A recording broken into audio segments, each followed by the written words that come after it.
is going on, guys? My name is Taylor Stuber, and I'm here to break down this 8-game NBA slate on Draftkings and PrizePicks.com. If you guys are new here, welcome. If you guys are a returning viewer, welcome back. If you guys haven't done so already, make sure to hit that subscribe button. That is the #1 way of supporting me. I'm here every single day dropping this primer video, as well as live streaming an hour before lock just on this channel.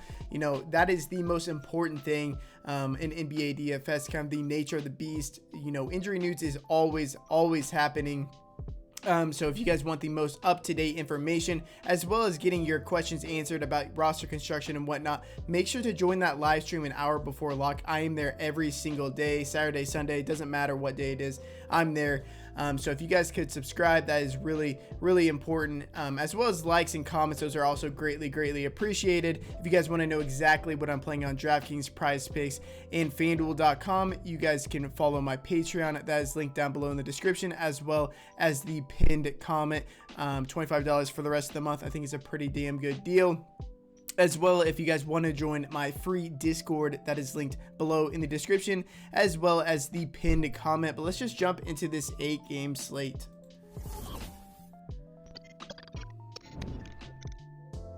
So the slate does start at 6 p.m. Central Time, but there is only one game, kind of an island game with the Knicks and the Philadelphia 76ers. I would say to avoid the first game and then wait for more news on the later games, but there's so many good plays in this first game, pending injury news. But we'll kind of go over it right now. We'll start off with the New York Knicks versus the Philadelphia 76ers at 212 over under. The Sixers are currently 4.5-point favorites.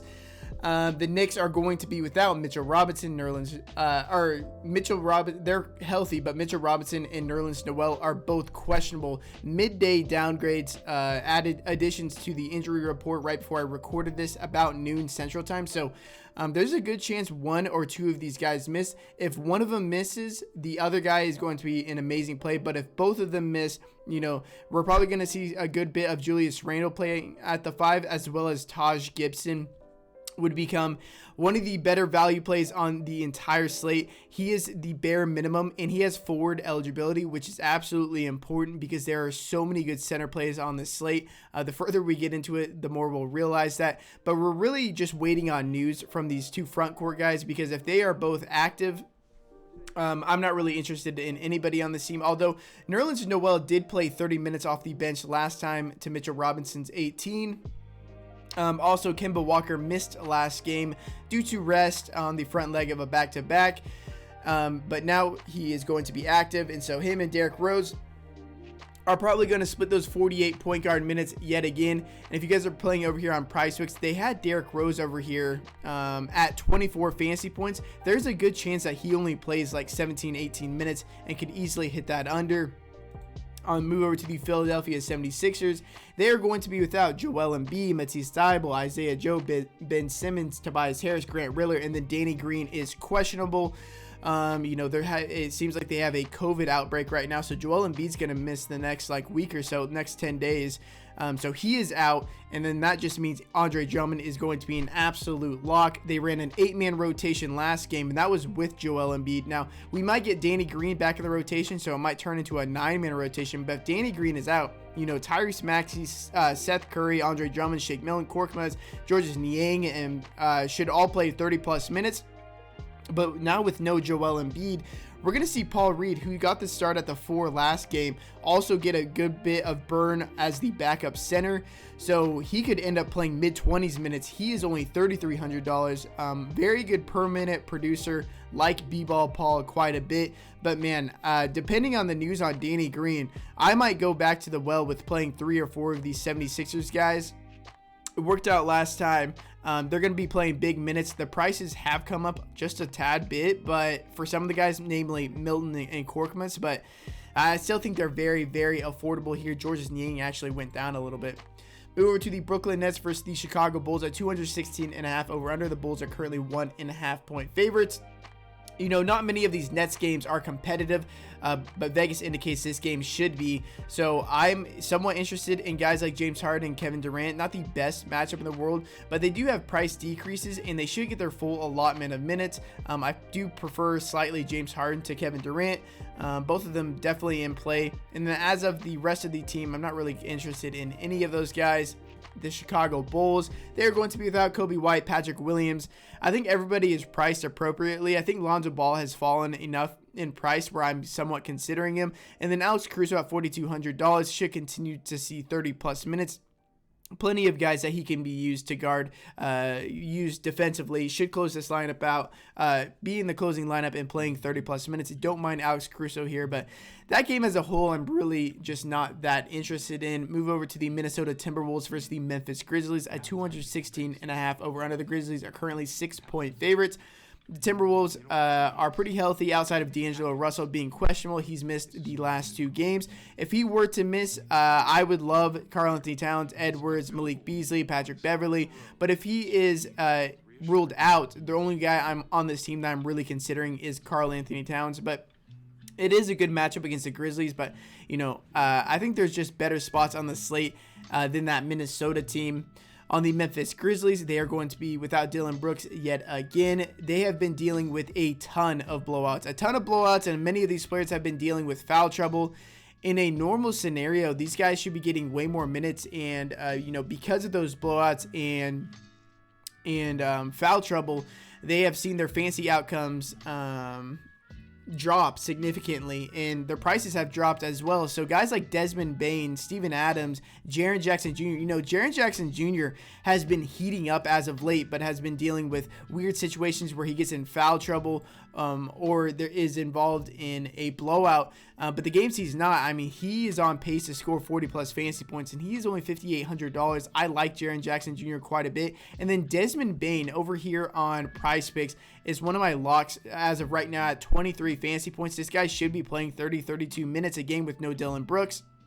If he's not dealing with foul trouble and this game is as close as Vegas indicates, it's hard for me to imagine him not hitting the over 23 fantasy points here. So if you keep watching throughout the video, I'm going to give away some other plays you can add to this, but I like the over Desmond Bain at 23 fantasy points as of right now. Steven Adams should play pretty big minutes to match Karl-Anthony Towns minutes, should play 30 plus minutes, and he's only $4,500. You could also add him over here at over 22 fantasy points. I don't imagine the Grizzlies going small against Cat. Unless they fall very, very far behind. But I think this game is competitive, so I actually like the over 22 fantasy points. Obviously, both these guys are from the same team, so we're going to need somebody from another team. But if you keep watching, we'll add somebody to that. Move over to the New Orleans Pelicans versus the Dallas Mavericks at 213 over under. The Mavericks are currently 8.5-point favorites. The Pelicans are going to be without Zion Williamson. Brandon Ingram and Herbert Jones are questionable yet again. They've been missing these last couple of games. If Brandon Ingram is ruled out, I love Jonas Valanciunas and Devontae Graham, as well as Josh Hart. But if Brandon Ingram is healthy, I'm not considering anybody on this team. So definitely need to wait on that injury news. But again, I love Valanciunas and Devontae Graham over here if they are ruled out, as well as Josh Hart. So if Brandon Ingram is ruled out, just keep in mind over here on Prize Picks. This is what I like doing on Prize Picks, where I just like kind of download the board in my brain. And so whenever injury news comes out, I know who it affects over here on Prize Picks. So if Brandon Ingram is ruled out, I love the over Jonas Valanciunas 39 fantasy points and the over Josh Hart 22 fantasy points. But this game does carry some blowout risk with it being 8.5 points, but and the Pelicans just being like so woeful on defense and as a team as a whole. Sometimes their offense completely disappears as well, especially without Brandon Ingram and Zion Williamson.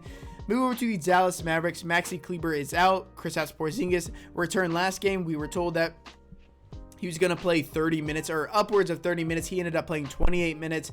I think in this game we see a similar situation where he plays maybe a little bit more, about 30 minutes, which at $6,700 is definitely affordable for Kristaps Porzingis. I think he's really good in his own right. Luka Doncic, this matchup couldn't get any better against the Pelicans. They've been one of the worst defenses in the entire league so far. But interesting enough, Jalen Brunson, even with the return of Kristaps Porzingis, still played 35 minutes. So if we're going to continue to see see that many minutes out of Jalen Brunson. He is definitely viable on this slate. Not really considering anybody else on that team. Move over to the Miami Heat versus the Denver Nuggets. 204.5 over under. The Heat are currently 1.5 point favorites. Victor Oladipo and Max Strus are out. But Kyle Lowry, we talked about it earlier on in the season. He was taking pretty slowly, a slow approach to getting acclimated to this team. Really just letting everybody else handle the ball before he does. But now the tables are turning, and he is facilitating a ton, and it's really taking away from guys like Butler, Adebayo, and Tyler Hero. And it really just makes for a situation where I'm not interested in anybody, and this should be one of these slower paced games on the night. Again, only a 204.5 over under for this game. Should be competitive though. And then move on to the Denver Nuggets. They are going to be without Michael Porter Jr., Jamal Murray, and Vlatko Cancar. Monte Morris is probable to play. He should be playing here. PJ Dozier ended up starting the second half of last game when Michael Porter Jr. exited earlier with an injury. I'm expecting him to grab the start here. Not too bad of a play considering his price tag at 3.3K. Had a great offseason, preseason. He should get pretty good a run here. But they can go with a bunch of different guys. They could throw Bones Highland in there. They could throw Campazzo. They could throw in Jeff Green, JaMychal Green playing at the 4. So just be wary. Like, his minutes aren't secure at all. I mean, they're pretty volatile right now. But it's really Nikola Jokic up top since the beginning of last year with no Jamal Murray and Michael Porter Jr. on the court in 465 minutes. Nikola Jokic has a 36.3% usage rating, 20.1 total rebound percentage, 37.8 assist percentage, while averaging 1.8 fantasy points per minute. Bam Adebayo really has never caused that many problems for him. And when his team is down bad, and they're dealing with injuries, they will just solely run things through Nikola Jokic. This is a very, very good spot for him, just from a production standpoint on his own team. The matchup isn't the best, obviously, but it is supposed to be a close game, only 1.5 points. The offense should completely run through him, and he should play his higher end of minutes, maybe 34, 36 minutes here. So I love Nikola Jokic today, one of the best center options on the slate. And then Will Barton at 5,500, we have mentioned it throughout the year, taking on a much bigger facilitating role. And now without Michael Porter Jr., they don't really have that many ball handlers. It's going to be Jokic and Will Barton. I don't foresee Monte Morris getting that involved, to be honest. So really focusing in on Will Barton and Nikola Jokic, maybe some PJ Dozier if I need that salary savings.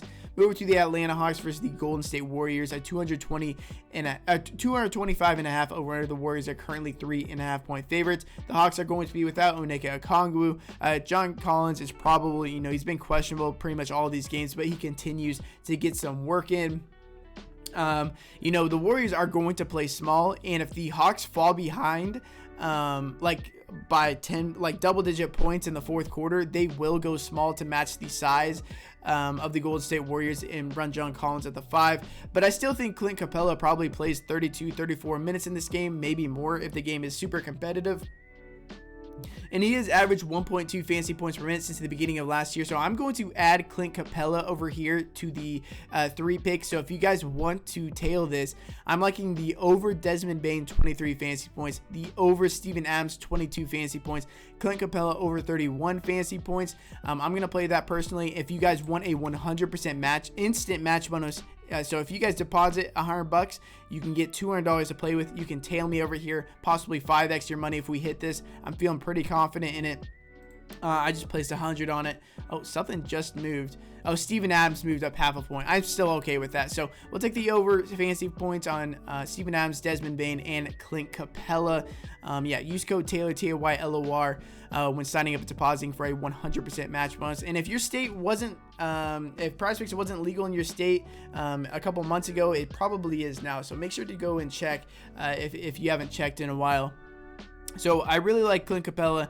John Collins is a pretty good play, especially if they end up going small at the end of the game. But with this team pretty much being at full strength, I'm not really considering anybody else on this team. Move over to the Golden State Warriors. Klay Thompson, James Wiseman are out. Andre Iguodala is questionable. Jordan Poole, we saw how big of a preseason he had. His shot was falling at the time. Then at the beginning of the year, his usage rate was always there. He has the second highest usage rating on this team as of right now at 27%, just behind Steph Curry. But his shot wasn't falling early on in the season. The last couple of games, they have been falling. His minutes have been increasing. So this might be a pretty good buy low opportunity for Jordan Poole at $5,800. I like him. But they have also been involved in 4 straight blowouts. Now, Vegas indicates that this is going to be a competitive game. Warriors are only 3.5 point favorites, but they have been blowing out everybody. They've been probably the best team this year so far. If this game is competitive, I think that Steph Curry, Green, Wiggins, and Poole are all probably a bit too cheap, especially given the matchup against the Atlanta Hawks. Like those guys a good bit. Move over to the Phoenix Suns at 226.5 over under. The Suns are currently 2.5 point favorites. DeAndre Ayton, Dario Saric are already ruled out. So we got that news yesterday that Ayton's going to be ruled out.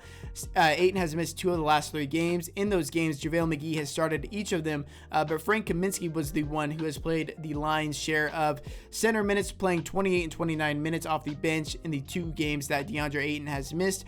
He's pretty much a lock for me at $4,000, especially given the fact that he has power forward and center eligibility, because there are so many good center options. If they have forward eligibility, it makes it a lot easier to fit them in. Chris Paul, I think, is still too cheap at $8,700. We keep going back to the well with him. Again, leads the league in assist opportunities, and they are falling because they are getting such good looks. They should be able to he should be able to pick apart the Sacramento Kings defense and do pretty much whatever he wants. $8,700. I like Chris Paul a ton. And again, he's only shooting 10 times a game, and he's getting it done. If he starts getting hot and adds actual scoring to his assist opportunities and his rebounds, I mean, he could score 60-70 fantasy points in one of these games, especially in the matchup against the Sacramento Kings, a pace-up spot. The Kings are dealing with no injuries. De'Aaron Fox, I mean, the volume has been there. The efficiency has not. His price has been creeping down to $8,300 now. I still like De'Aaron Fox. You know, the Suns aren't playing as good of defense as they did last year, so I like Fox quite a bit. Harrison Barnes, Hield, Halliburton are all going to continue to play massive minutes. Holmes was struggling yesterday just from a playing standpoint. I don't know. He just wasn't performing very well, so they're giving Alex Len extended minutes. I don't expect that to happen. This should be an absolute smash spot for Richaun Holmes against JaVale McGee and Frank Kaminsky. He actually benefits the most from this team with no DeAndre Ayton out there defensively. And from a rebounding perspective. So I love Richaun Holmes as well. And then Harrison Barnes, I mean, over here on Prize Picks, we were getting him at 30-31 fantasy points, and it was just easy to take the over every single time. But now he's up to 35 fantasy points, if I can find him. Yeah, now it gets really dicey because, you know, he's playing over 37 minutes a game, averaging over a fantasy point per minute. So he should be hitting this each and every night. Even at 35, I still lean the over for sure. And also right here, Andrew Wiggins over 25.5 fantasy points. He should hit this easily every single night. The only reason he hasn't been hitting it lately is because they've been in so many blowouts. So if you guys want to add to that 3-pick we just made, you can add Andrew Wiggins at 25.5 fantasy points because Vegas indicates that game's going to be close. Only a 3.5 point spread. Add that to them. You get a 4-pick. You can 10x your money if you get all 4 of those correct. Move over to the Charlotte Hornets versus the Los Angeles Lakers. The Hornets are are healthy outside of PJ Washington, who is questionable. He's missed each of the last 2 games. If he is healthy, that takes Mason Plumlee out of viability. If he is out, Mason Plumlee should have pretty secure minutes, especially in this game where I think that more times than not that he probably gets his full allotment of minutes. I don't think they go small against the Lakers. And I think Terry Rozier is probably a bit too cheap at $6,400. On the Lakers side, they're going to be without LeBron James, Trevor Ariza, Kendrick Nunn, Talon Horton Tucker, and then Anthony Davis is questionable. So Anthony Davis is questionable with a finger injury. He was coming into last game with a finger injury, was good to go, but he exited the game early in the first quarter because he had a stomach illness. Not because of his finger. So he is still questionable with his finger injury. So if he was good to go last game, unless he re-aggravated it, he should be completely fine to play in this game. When he sustained that finger injury 2 games ago, he ended up injuring it right before the first half ended 2 games ago, but started the second half. Actually was kind of late coming out of the locker room, but was dominant after it. So I'm fully expecting him to play in this game, especially given that they are 2-point favorites here. They would not be favorites if Anthony Davis were to be ruled out. So I'm fully expecting Anthony Davis to play here, and he's my favorite spend up option on the slate. Huge pace up spot against the Charlotte Hornets. Hornets are one of the fastest teams in the league, very piss poor on defense. I also love Russell Westbrook, and if on the off chance that Anthony Davis misses this game, Carmelo Anthony, Dwight Howard, and DeAndre Jordan would also become very, very good plays. But I appreciate you guys watching this video. Best of luck. Make sure to be in that stream an hour before lock. Appreciate you guys being here. Best of luck. See you guys at the top of the scoreboards. And until next time, peace.